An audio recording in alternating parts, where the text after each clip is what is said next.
Johnny, we had a amazing story in college football last night. And when this is playing, it'll be the Indiana-Miami championship game the day after. Incredible sports story. And speaking of stories, we have an evaluation of gospel stories today in our episode. A few months ago, we offered up, hey, if you guys have any interest in any topics, let us know, because we'd love to talk about things you're interested in. And one of the comments we got was, I would love to hear what you guys think about the TV series, The Chosen, and which got me down this rabbit hole of all Christian media, so movies, TV shows, etc. So that's what we're going to talk about today, is Jesus, the gospel portrayed in media, whether it's movies or TV shows, what we like, what we don't like, how it's improved, how it's regressed, all the things. I'm excited. This is a unique episode for us, and I think it'll be really good and hopefully helpful for our listeners. It's coming up right now.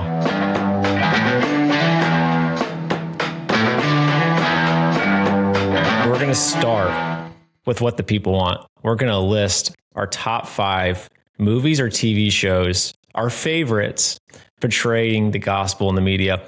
I will offer a quick aside. Mine is not necessarily all favorites. I put 1 or 2 in there that's like, this was such a big deal in the scope of like Jesus in the media that I put in there. So there's some favorites or some I'm like, this was such a big deal, I'm going to put it in this list because I had a bunch of ties, which I'm sure you can associate with.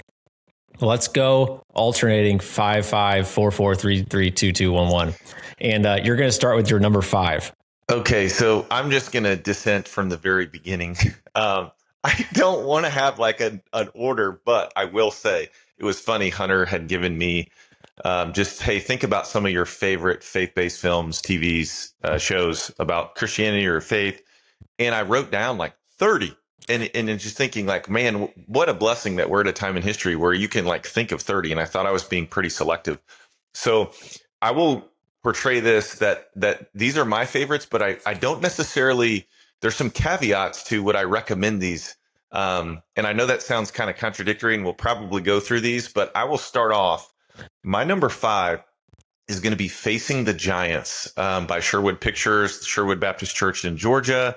That was my first big one. I know they did one before that called Flywheel that I actually haven't seen, but I've seen probably at least 6 or 7 of them. I love the Kendrick brothers. I think they do a phenomenal job of introducing Christian faith-based films.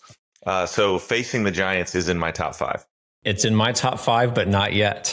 And I think Facing a Giant started off, it started the ball rolling on like, I know the acting's not great, but I can watch and enjoy this movie. Because I feel like before that, there was production that was so bad. It was like, come on, do not represent faith like well. Yeah. And then that one, it did have some like corniness and not professionals, but it was the first one that I remember in my lifetime that was like, I enjoyed that movie. So that's why it was in mine. I would say just the component, we're sports guys, so the sports thing was cool, and having Georgia's coach Mark Richt there was pretty cool.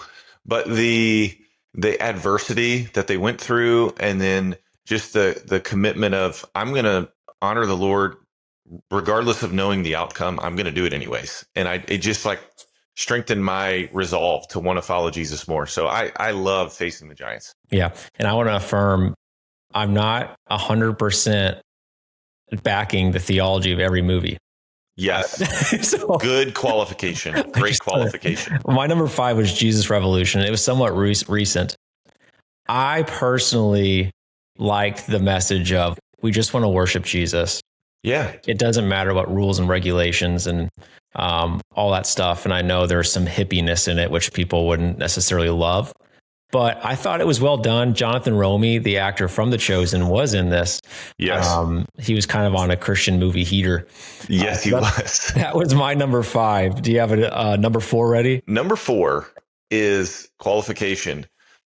I am very skeptical of some of the extra biblical things they throw into it.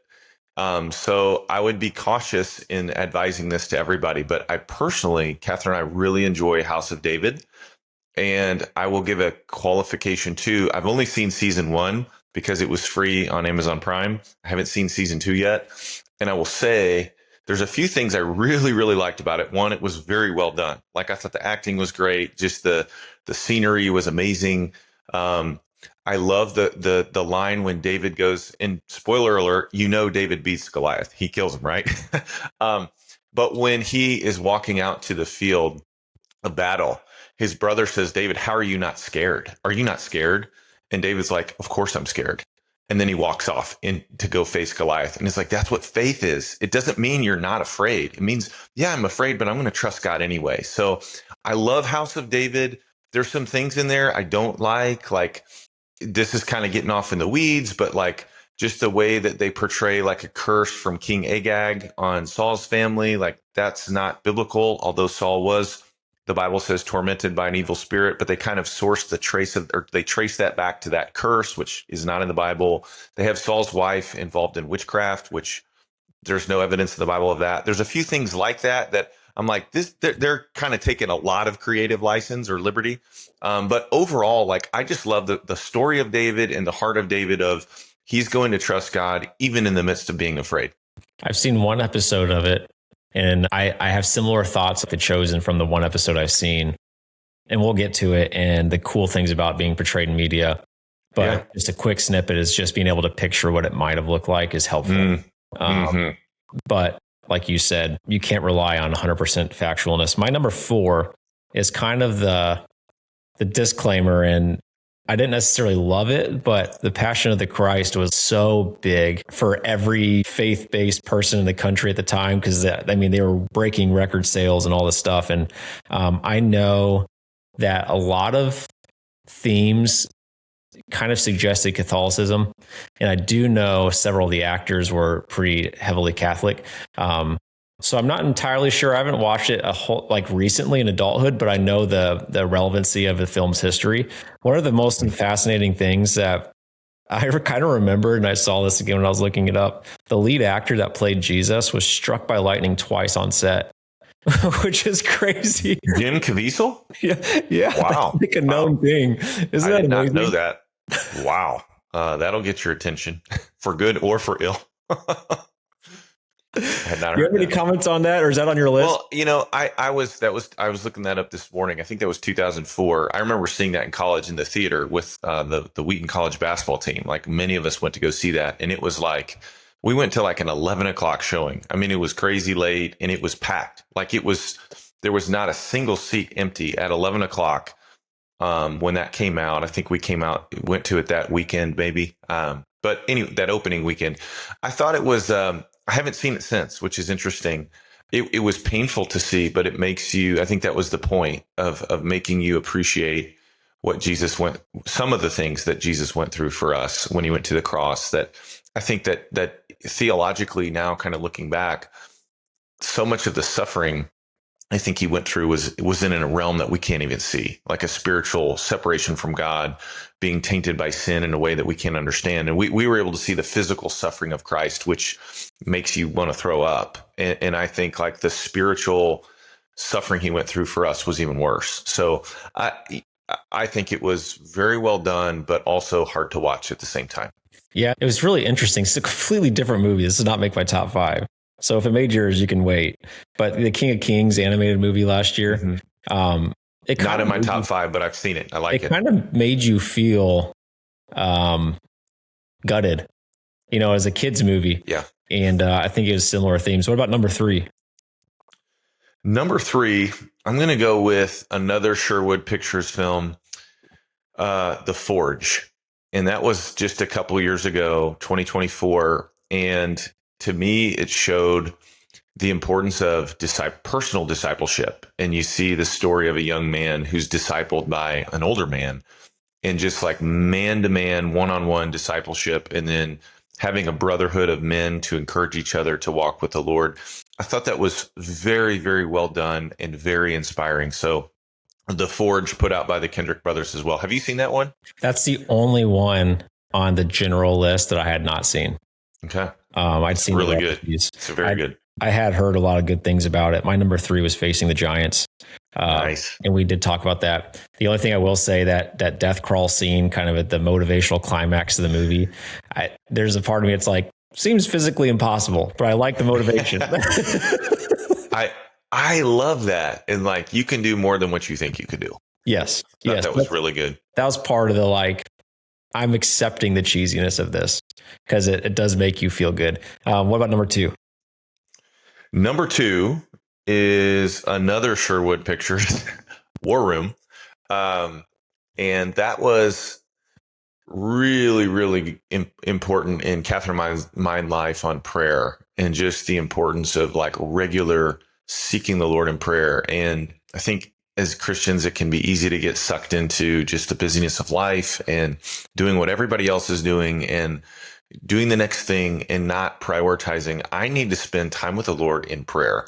And the lead actress in that, Priscilla Shirer, she is the daughter of Tony Evans, who was one of my favorite preachers, also an alum of Dallas Seminary. So I've heard her in person when I was down there and him in person several times. So that was kind of a cool nuance to that, but big fan of Sherwood Pictures and War Room. That's a Lisa Price favorite. My mom, that's her favorite. That doesn't surprise me. Yeah. And every house she's had a room designated for prayer in the house. I love that. That's so cool. Yeah. My number 2, maybe your number 1 is The Chosen. Hold on. Let me just ask, is it on your list? Is it number 1 for you? Yes or no?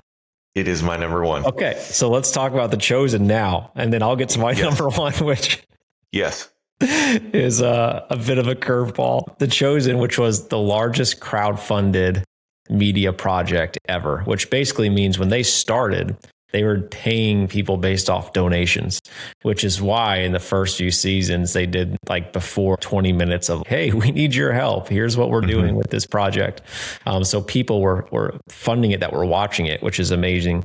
I know in the last few years they've broken off with the studio and done their own studio and things like that to have creative control. What I liked about it is that it helped me visualize Jesus in a way that's human completely. I always picture Jesus as this stoic, you better be good, listen to me.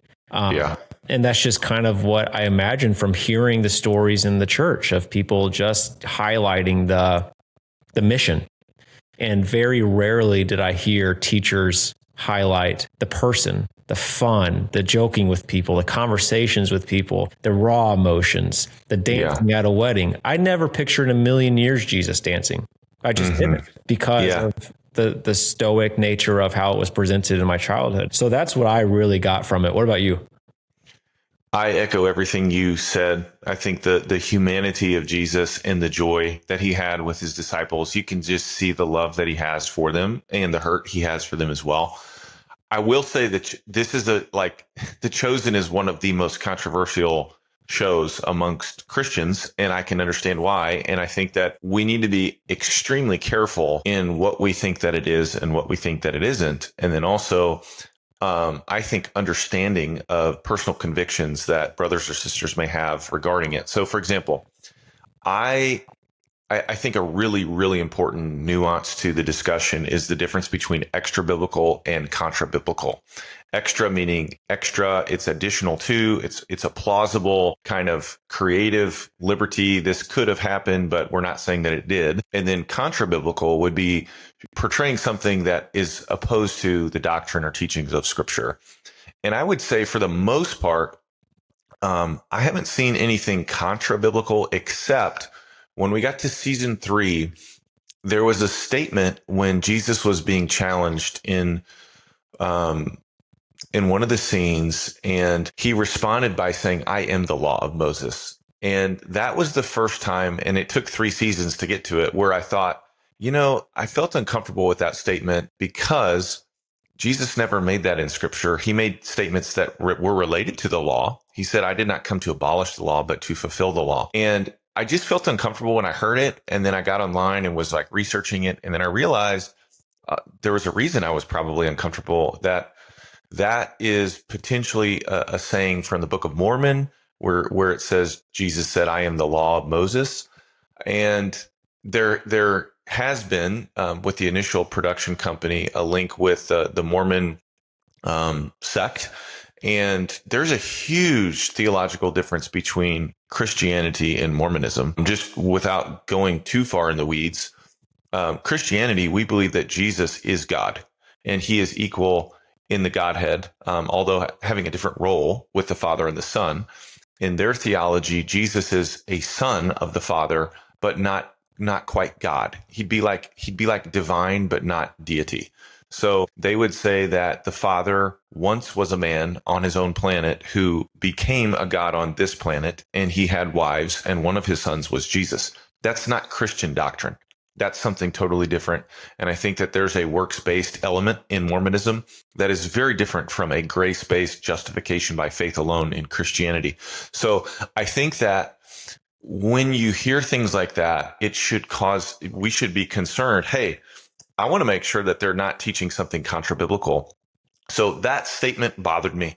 And I can understand like character development and creating stories that are not biblical. And I like the disclaimer that Chosen made at the very beginning.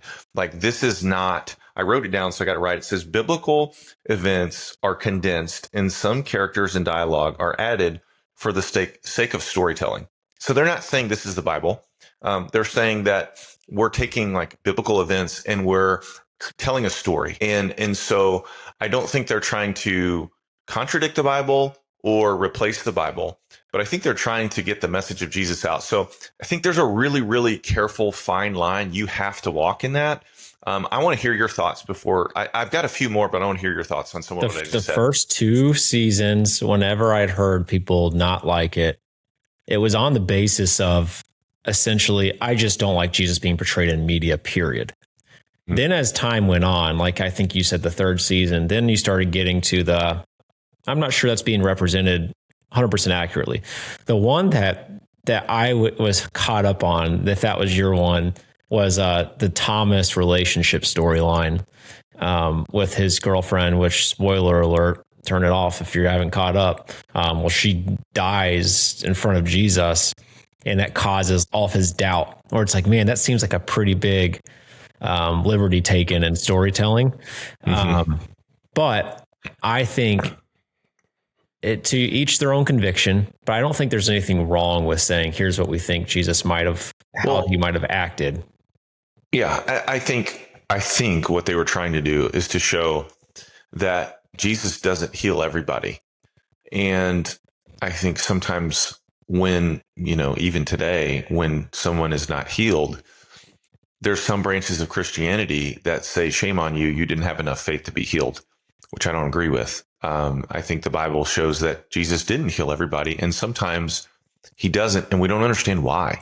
And that's one of the biggest problems we have is when we see something that seems unfair or tragic, and we say, why did God allow that to happen? And I think they were trying to show that Jesus deeply loved Thomas and the girl Rama, but it was still, in a way that we don't understand, it still was permitted to happen. And I think that they were trying to do that in a very graphic way that was, I'd say, extra biblical. I don't think it was contra biblical, but it was extra biblical. Do I think that kind of situation really happened? Probably not. But I think those situations happen all the time. And that's what they were trying to do. Going back to the first thing you said of people having a problem of portraying Jesus, I respect that opinion.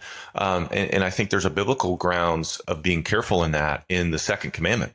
The first commandment, you shall have no other gods before me. The second is this, you shall make no graven image of heaven or on earth and worship it. So I think that some people could have the conviction that any kind of representation of Jesus is an inappropriate violation of the second commandment.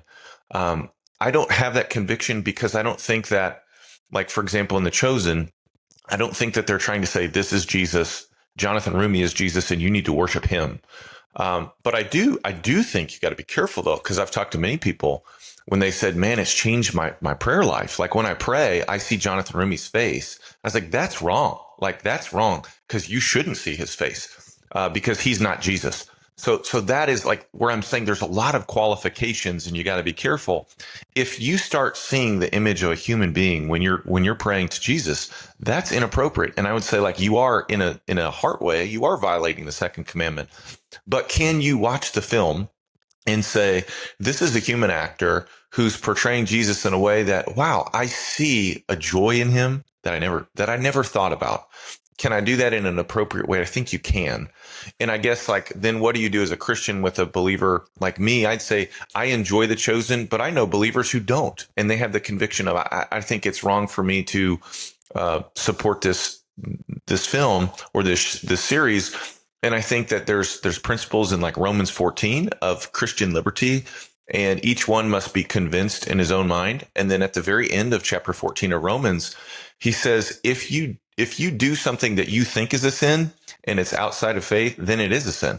So if you think watching The Chosen is wrong, but you watch it anyway, then it's probably wrong in that sense. So there is like a nuance of liberty that you got to be careful of in a matter of conviction that I think is not a primary or secondary issue.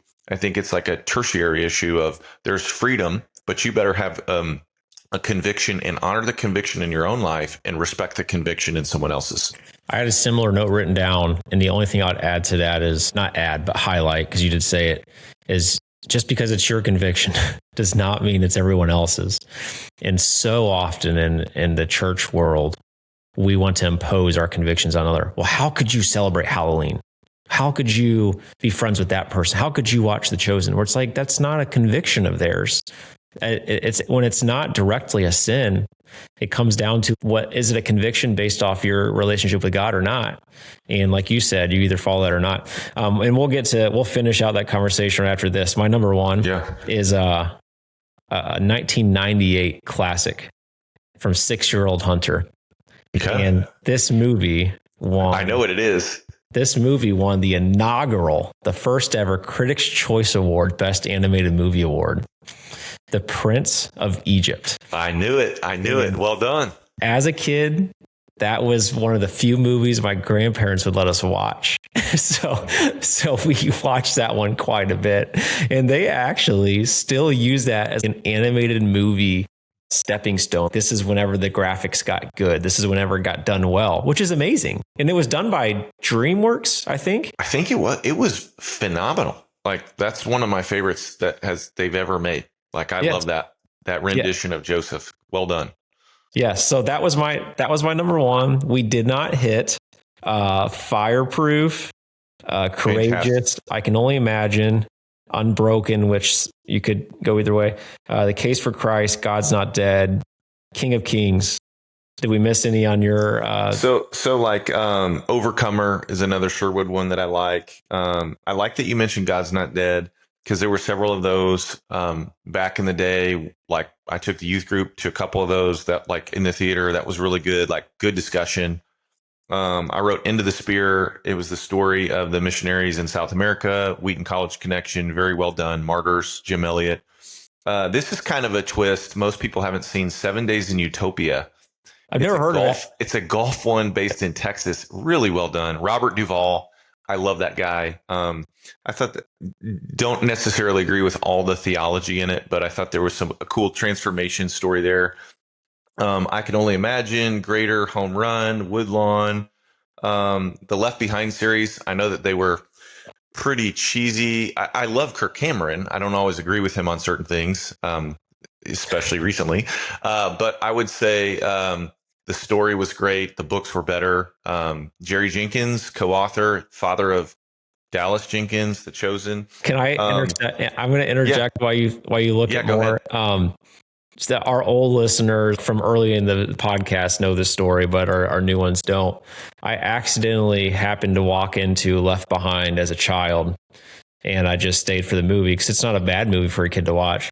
And the rapture scene tormented me for years. Every time I couldn't find somebody, I thought the rapture had happened, like dead serious, and I freaked out. Like, as a child, that scared the tar out of me. So I've never watched them since. I can understand that. I'm just looking, even going back classics like 10 Commandments, Charlton Heston. that was a great movie back in the day. I've watched it as an adult, and I'm like, wow, the theology was terrible, but the scenery was amazing. I wouldn't say a Christian movie, but similar, same actor, similar kind of idea was Ben-Hur. There was a transformation story there, learning to forgive. I appreciate some of the animated ones. I think Prince of Egypt started that as like an excellent genre. Over the break, I mentioned that when we were down in St. Louis, we went to a movie as a family. One of those that movie that we saw was David, the animated David.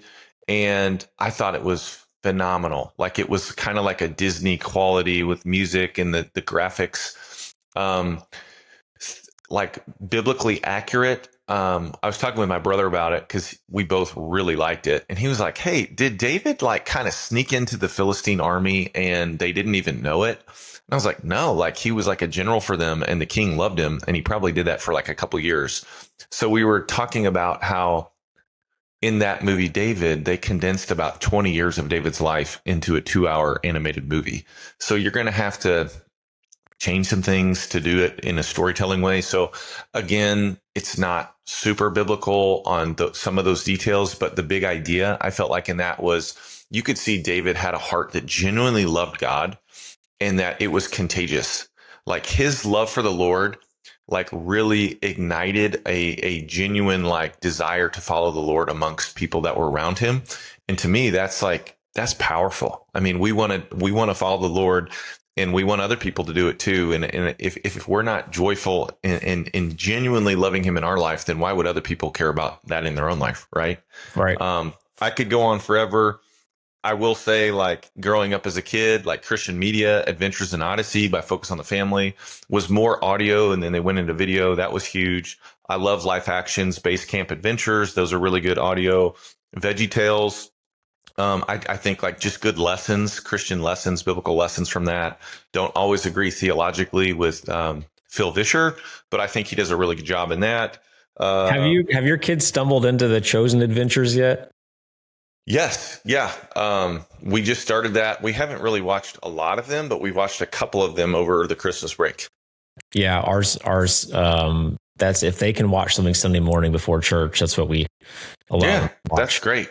It's a good. So anyways, there's a lot of them, but I think the bottom line is it is getting better, but you still have to be careful. Anytime that you mess with the Bible or you try to portray a spiritual lesson or something related to Jesus or God, you better be careful, and you better not be contra-biblical.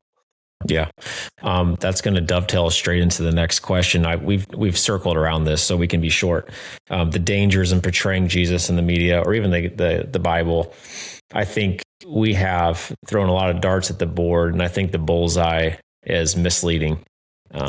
People using that as their sole source of biblical information. Yeah, I think there's a verse in James 3:1 that says, let not many of you be teachers, for you will encounter a stricter judgment. And the idea is like teaching the Bible is a heavy burden. It's a heavy weight. One of the worst, probably the biggest fear of mine whenever I teach or preach is that I say something that's not true, that's not biblical, because I don't want to lead people into false doctrine, into believing something about God or themselves that's not biblical, that's not true. And you have great influence when you are in a position of teaching, and you want to do it. You want it to be full of truth, like Jesus was full of truth and grace. And I think that is you better dot your I's and cross your T's when you're teaching the Bible. And these films, they're not directly teaching, but they are telling a story. And I think in a similar way, you got to be really careful. I think there's liberty and license to tell a story that you can say, okay, that's a plausible idea. That's a plausible conversation someone might have had. But there's a difference between plausible, extra biblical, and contra biblical. If you're contra biblical, that's not good. And I think that you're accountable for teaching people something that's wrong about God, which the Bible calls is like blasphemy. So you got to be really, really careful. Right. Now let's dive into movies at the church. I'm just kidding. really rile some people up. Okay. That's one of the biggest tensions, I think, in unnecessary believers. There's a lot of churches that do that summer at the movies across the country. People, you're going to start an argument, just drop that in a discussion at a church and run away. What about the good things about portraying Jesus in the media? For me, it's simply you can reach people that may be tentative about stepping into a church or listening. It may spark a thought or a motivation to draw closer to God. It might bring kids in because different ways to tell stories and to captivate kids, I think, is a good thing when done right. I just think there are a lot of positives. So that I would say I wouldn't entertain somebody that's like, I don't think any of it's good. I would say that's not a great way to go about this thought process. I do think there is good in some of these things. Yeah, I think there was a scene in The Chosen. There was an episode where Mary had a relapse, and she had obviously a very, checkered past. And then the Lord redeemed her, called her out of that. And then she had an episode where she went back to some of her struggles with sin. And there was a ton of backlash against Dallas Jenkins and The Chosen for that. And basically kind of saying, well, once you follow Jesus, you're never going to struggle with sin anymore. And I really appreciated the stand that they took with that episode of you still can. And Jesus's response was still a heart of compassion to welcome her back. It's kind of like the prodigal son. Like, God still loves you even when we have relapses. And that is like a hot topic in Christian circles of, okay, so if you teach grace and you teach compassion, then you're encouraging, a fancy word, licentiousness. You're encouraging people to sin because they're going to minimize the consequences of sin. And I think Paul flatly negates that in Romans 6. He says, we don't encourage people to sin just because we teach grace. We teach grace. And then when they sin, we welcome them back and we encourage them to pursue Christ. So I thought that was a really, really well done episode of the response of Jesus was not, I can't believe, Mary, that you went back into relapse. Like, I think it's like I love you and I didn't want that for you. And I'm sorry. And you're still welcome back. And I still love you. I think that is huge because all of us, if you're a believer in Jesus, you will still wrestle with sin. And the more you wrestle with it, the better, because that means it's bothering you. But it doesn't mean that you're going to be perfect and you're going to be sinless the rest of your life. That's just not reality, because we live in a fallen world and we still have this, we still live in the flesh. We have a new nature, but we still live in an old body. And so kind of big teaching themes, doctrines of that, I think, can be seen in media in a way that puts literally flesh and blood on it, so you can see it better. Yeah, I would say to somebody who's hard against it, I would say, do you have a problem with books? Because I think most books do the same thing. They're interpreting what they think a story might be or how someone might have acted. And I think they can be positive if done well. We missed one that just came to my mind, Chronicles of Narnia. And keep going. The reason it came to mind is because I'm pretty ticked off. They're redoing it on Netflix, and they hired this very, very liberal director who is going to basically delete Jesus from the story. And I think Satan does use those things to try to erase Jesus. I think that is something that happens. I don't think it's a coincidence that they're going to take maybe one of the most precious fictional stories that center around the gospel and turn it into Aslan was a woman and all this stuff. I think Meryl Streep is Aslan, and they're changing Aslan to a woman, and they're going to try to distort something that's precious to a lot of Christians and make you question, well, what if God is not a male? What if? And I think that's a direct attack. So I want to give a preface to anyone that's assuming all this content is safe too, to also do your background research. Because I think a lot of Christians will turn it on, be like, oh, Chronicles of Narnia is on Netflix, it's brand new, and go, oh. So I think that's one of the dangers too. Oh, so when you were talking about books, it reminded me of Chronicles of Narnia, Lord of the Rings, and Pilgrim's Progress. And all of those have been made into films or shows. I think they're all different. I think Pilgrim's Progress, phenomenal allegory. It's like a direct 1-to-1 ratio. And I'd say Narnia and Lord of the Rings, Hobbit, there's a lot of like Christian themes. I know Lewis made a big deal of this is not an allegory. This is like a supposition. And so like in Pilgrim's Progress, there's things like this represents that directly. And in Narnia, it's like, okay, Aslan is kind of like Jesus, but like a really direct kind of teaching in Narnia. You see in the first one, the Lion, the Witch, and the Wardrobe, is that the idea of substitutionary atonement, that he was sacrificed in the place of Lucy, or actually, I think it was Edmund. It was Edmund. I think of Lucy and Susan showing up to the table, but it was really in Edmund, his sin, and Aslan died in his place. And I think that is clearly a Christian theme of substitutionary atonement. So those are things that I think are beautiful. Lord of the Rings, I don't think I've ever seen in a film a greater contrast between light and darkness than in Lord of the Rings or The Hobbit. And I think that is really like we try to pretend like the world is neutral. Everybody's kind of in this gray, but like spiritually speaking, like God is light and in him there's no darkness at all. And Satan is prince of the kingdom of darkness. So I think that Lord of the Rings gets us thinking, wow, it is kind of cut and dry behind the scenes. And we need to be careful not to assume that Satan's really not that bad. And just things to think about that line up with Christian ideas. There's a lot of movies that were made with the premise of there was a savior who had to make a sacrifice to overcome evil. Mm-hmm. There's a fallen angel of some sort. I mean, you go down the list of The Matrix, Lion King, the new one, Dune. I know the book's old, but the movies are new. The premise of Dune, the movies, which are world famous movies, is that there was a promised Messiah who was going to come save a people that were basically deserted for hundreds of years. And it's just like, I think people desperately want to cling to this story, the gospel story, and their conscience is drawn near to it, but they will do anything but follow the real one. So they'll live in all the fantasy worlds of them, which I find super fascinating. Yeah. Do you think the movies are getting better? Christian movies, TV shows? I think the quality is getting way better. I mean, just even think about just House of David and The Chosen. Yeah, they're speaking in English, so we can understand them. They didn't speak English back then. English didn't even exist yet. But clearly, like, they're trying to portray what would it have looked like in Israel at those times in history, 1000 BC, or, right around the turn of BC to AD.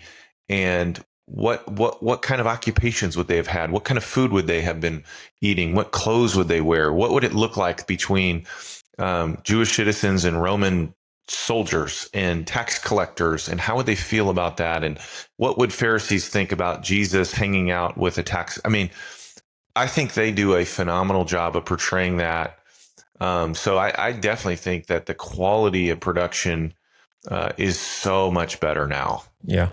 Are you in the camp of Jesus being a carpenter with Joseph was not directly woodworking, but more so stonemasonry back in that day? I think so. I think the word in the Bible would support it, would probably more having to do with stones and rocks than wood.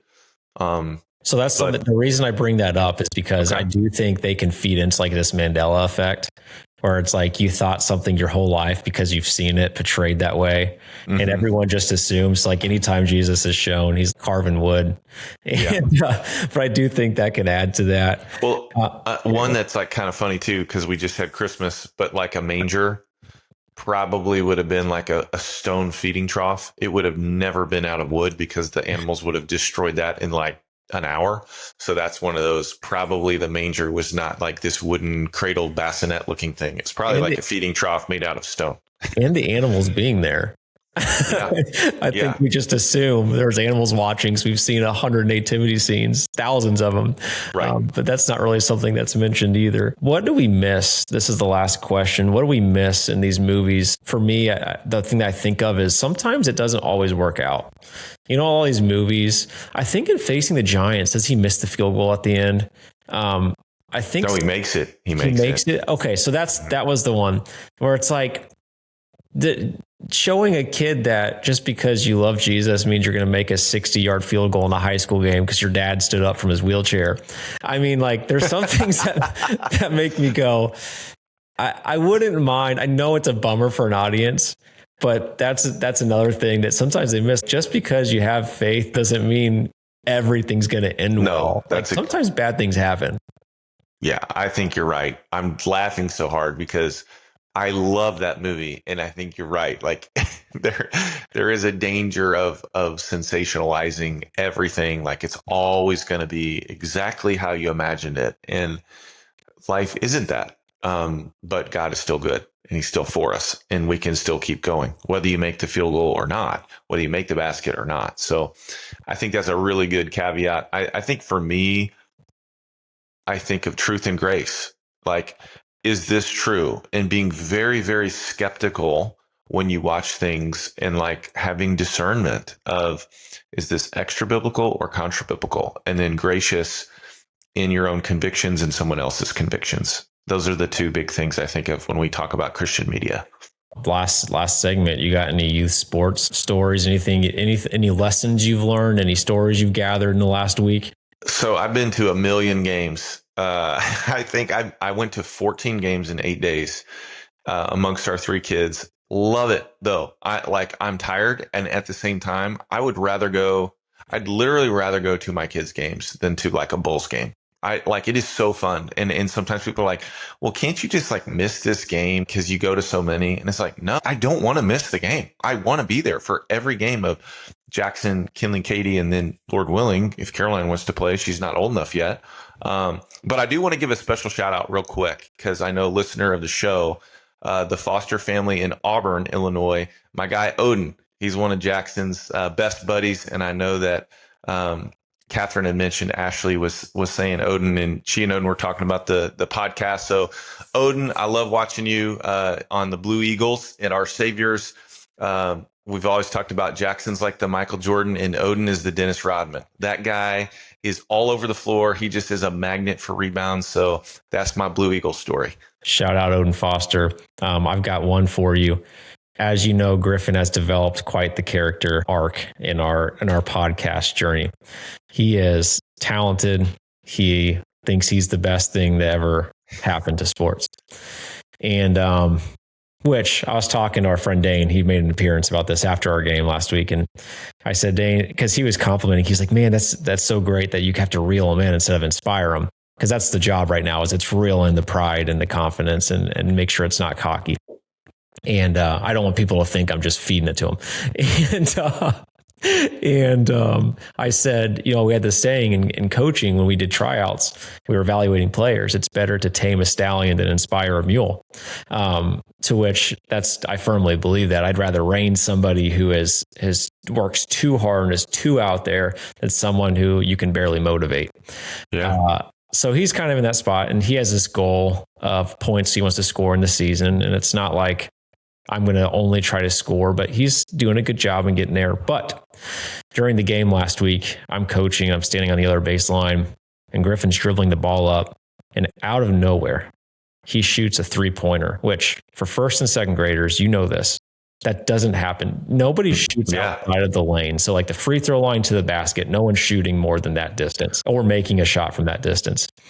And Griff's dribbling it up, and he launches you got to use all your might. He's 7 years old, and he launches this hook shot-esque 3-pointer. And in my mind, I'm like, you've got to be kidding me. I'm going to yell at this kid because that's selfish. And the ball's in the air, and it swishes, and it makes not only the swish sound, but the back of the rim clunk sound, which is the best sound in sports. Yes. And the whole gym stands up and starts clapping. And in that moment, I thought to myself, this is the funniest, best, but also the worst thing that could happen. Now he's going to think he can shoot threes, and now he's going to think that's an option. It's like in coaching, we used to have oh yes, oh no players. Yeah. They shoot and make a three, and you'd be like, yes, oh no, they're going to keep shooting, aren't they? But I was in disbelief, Johnny, because I've never seen a 3-pointer made in a little Tykes league like that. That's awesome. I love that. Good job, Griffin. Way to go, man. And I told him after, don't do it again. So that's going to end our episode. Next week, we're going to do a comprehensive summary of the first 3 chapters of John, which Johnny and his dad, John, have been preaching through in our church. Basically, it's going to be highlights. What have you learned? Tell me about this concept about substitutionary atonement. And we're going to talk about why faith in what Jesus did for you is the requirement and not your actions. Amen. So we're going to talk about those things. And then the following week, we've got some cool episodes stacked up and lined up for you guys. So with that, we'll see you next week.